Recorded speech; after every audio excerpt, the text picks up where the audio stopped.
E aí, já parou para pensar quem é que escreve as regras do jogo para o governo? Pois é, do presidente da República até o funcionário da menor prefeitura do país, existe um manual de instruções que todo mundo, sem exceção, tem que seguir. Hoje, a gente vai abrir e decifrar esse manual, o famoso artigo 37 da nossa Constituição. Então, vamos direto ao ponto. Quais são as regras desse jogo? Como é que alguém vira servidor público? O que pode e o que não pode fazer? E, talvez o mais importante, onde é que o cidadão comum entra nessa história toda? O artigo 37 é a chave para tudo isso. Bora desvendar esse código? Tudo na vida precisa de uma base sólida, né? E com o serviço público não é diferente. Antes de qualquer regrinha específica, a Constituição estabelece o que a gente pode chamar de alma da administração pública. São 5 princípios básicos, que funcionam como uma bússola moral para qualquer um que trabalhe para o Estado. E aqui a gente já vê uma coisa muito legal. A Constituição não é uma pedra, ela está viva, ela evolui com o tempo.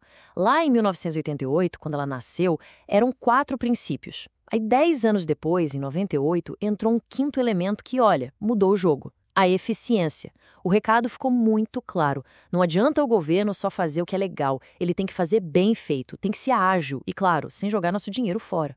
Para nunca mais esquecer, é só pensar na palavra limpe. L de legalidade.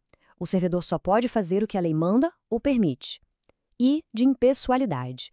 O interesse de todos vem sempre na frente do interesse pessoal. M de moralidade. É agir com ética, com honestidade. P de publicidade. Os atos do governo têm que ser transparentes, abertos para todo mundo ver. E o E de eficiência. Fazer o melhor possível, gastando o mínimo necessário. Esse é basicamente o DNA de uma boa administração pública. E para ver como isso funciona na prática, olha só esse trecho que fala da impessoalidade. A Constituição é direta. Propaganda do governo não é palanque. Não pode ter nome, foto, nem símbolo de político. E sabe por quê? Simples. A obra ou serviço foi pago com dinheiro público, nosso dinheiro. A propaganda tem que informar sobre o que foi feito para a população e não para promover quem está no poder. É uma linha muito clara que separa o que é do Estado e o que é pessoal. Ok, a filosofia por trás de tudo a gente já pegou. Mas e na vida real? Como é que se entra no serviço público? Qual é o caminho das pedras, a porta de entrada principal? É isso que a gente vai ver agora. A regra de ouro é essa aqui, bem clara. A porta de entrada oficial se chama concurso público. Acabou. Nada de indicação de amigo, nada de jeitinho. A ideia é que todo mundo possa competir em pé de igualdade e que os mais bem preparados tecnicamente sejam os escolhidos. É o tal do princípio do mérito na veia. Mas, na verdade, existem 2 portas. A principal, como a gente viu, é o concurso. Ele é focado no mérito técnico e, quem passa, ganha estabilidade no emprego.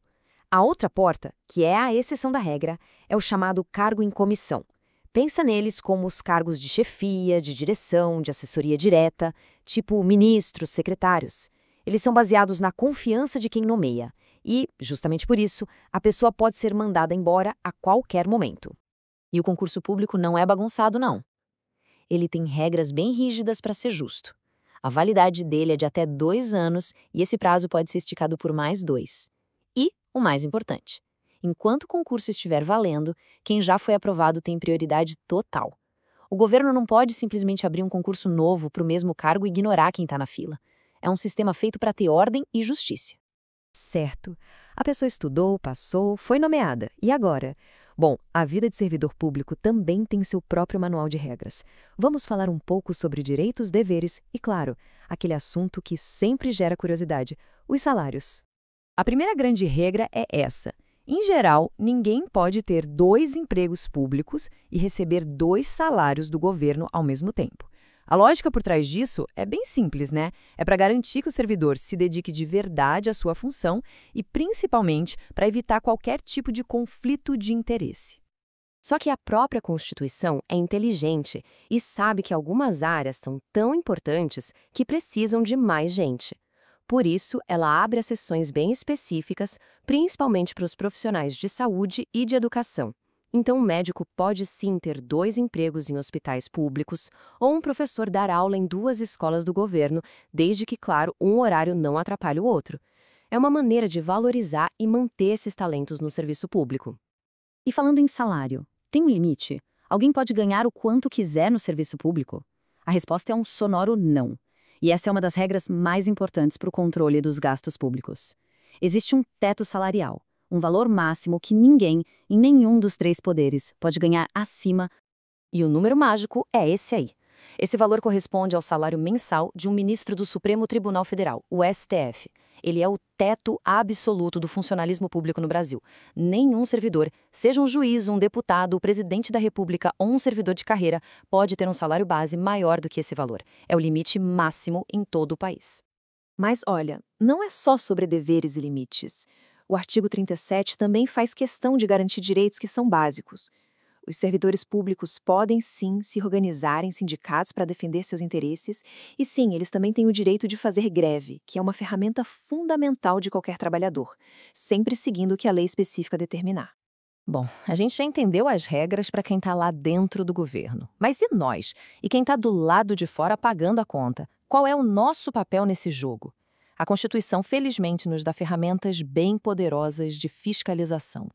Esse é um conceito que todo mundo deveria conhecer, o ato de improbidade administrativa. Traduzindo do juridiquês, é basicamente quando um agente público age de forma desonesta, corrupta ou ilegal, seja para prejudicar o Estado ou para se dar bem, usando o cargo para enriquecer. É o exato oposto de todos aqueles princípios do LIMP. E as consequências para quem faz isso são pesadíssimas. A Constituição não brinca em serviço. O responsável pode perder o cargo público na hora, ter todos os seus bens bloqueados, ser obrigado a devolver cada centavo que desviou e, ainda por cima, pode ter os direitos políticos suspensos, ou seja, fica por anos sem poder votar nem ser votado. Agora, um ponto fundamental para o nosso dia a dia. Se um funcionário público, agindo em nome do Estado, causa algum prejuízo a alguém, sei lá, um acidente com uma viatura da polícia, um erro médico no hospital público, a responsabilidade de pagar a indenização é do Estado. A pessoa que foi prejudicada pode e deve ir à Justiça buscar essa reparação.